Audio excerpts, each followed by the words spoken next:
নেমে আসছে ভয়াবহ বিপর্যয়। কয়েক ঘন্টার জন্য পৃথিবীর আড়ালে চলে যাবে শক্তির একমাত্র উৎস সূর্য। ফলে দিনের বেলাতেই অন্ধকারে ছেয়ে যাবে পৃথিবীর বড় একটা অংশ। মূলত আগামী 8 এপ্রিল বিরল এক সূর্যগ্রহণের সাক্ষী হতে চলেছে বিশ্ব।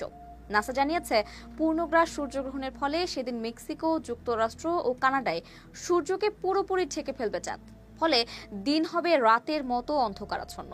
যেসব প্রাণী রাতে সক্রিয় থাকে তারা জেগে উঠবে দিনের বেলাতেই। বিশেষ চশমা ছাড়া বাইরে বের হলে স্থায়ীভাবে ক্ষতিগ্রস্ত হতে পারে দৃষ্টিশক্তি। এমন ঘটনায় নড়ে চড়ে বসেছে মার্কিন প্রশাসন। যুক্তরাষ্ট্রের দিনটিতে শত শত স্কুল বন্ধ ঘোষণা করা হয়েছে, জারি করা হয়েছে জরুরি অবস্থা। বাসিন্দাদের প্রয়োজনীয় পণ্য মজুত রাখারও পরামর্শ দিয়েছে স্থানীয় প্রশাসন। যথাসম্ভব বাইরে বের না হওয়ার জন্য নির্দেশনা দেওয়া হয়েছে। এদিন জরুরি চলাচলের সময় ব্যবহারের জন্য শিক্ষার্থীদের বিশেষ চশমা দেওয়া হবে। অন্যদেরকেও দেওয়া হয়েছে একই পরামর্শ।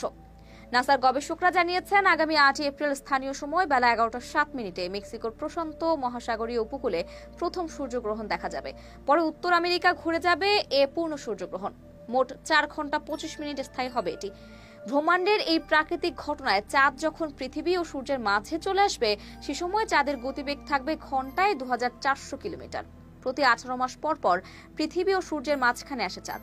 সে সময় সূর্যের রশ্মিকে পৃথিবীতে পৌঁছাতে বাধা দেয় এ উপগ্রহ। এ কারণে এই সূর্যগ্রহণ নামক ঘটনার জন্ম হয়। তবে এবারের সূর্যগ্রহণ একটু ব্যতিক্রম এবং অস্বাভাবিক। এমন কাণ্ডের দেখা মিলে বহু বছর পর পর। বিজ্ঞানীরা বলছেন, এ ধরনের সূর্যগ্রহণ খুবই বিরল। এর আগে 1970 সালে এমন সূর্যগ্রহণ হয়েছিল। সে হিসেবে 54 বছর পর আবারও অদ্ভুত ও বিরল ঘটনার সাক্ষী হতে যাচ্ছে বিশ্ব।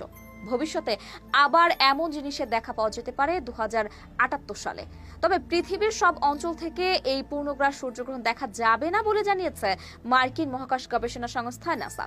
মেক্সিকো, কানাডা এবং আমেরিকার Texas, Oklahoma, Arkansas, Missouri, Illinois, Kentucky, Indiana, Ohio, Pennsylvania, New York, Vermont, New Hampshire এবং মেইন অঙ্গরাজ্য থেকে এই সূর্যগ্রহণ দেখা যাবে।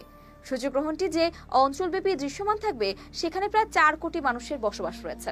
কেবলমাত্র তারাই এটি উপভোগ করতে পারবে। পূর্ণ সূর্যগ্রহণের পিছনে রয়েছে দারুণ বৈজ্ঞানিক ব্যাখ্যা।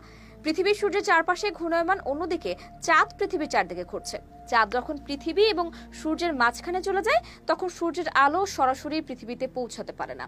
সূর্য যখন আংশিকভাবে ঢাকা পড়ে যায় চাঁদের জন্য, তখন তাকে বলা হয় আংশিক সূর্যগ্রহণ। অন্যদিকে সূর্য যখন পুরোপুরি চাঁদের পেছনে চলে যায়, তখন তাকে বলা হয় পূর্ণগ্রাস সূর্যগ্রহণ। এই অবস্থায় ভোর কিংবা সন্ধ্যার মতো আলো দেখা যায় এবং আশেপাশের তাপমাত্রা কমে যায়।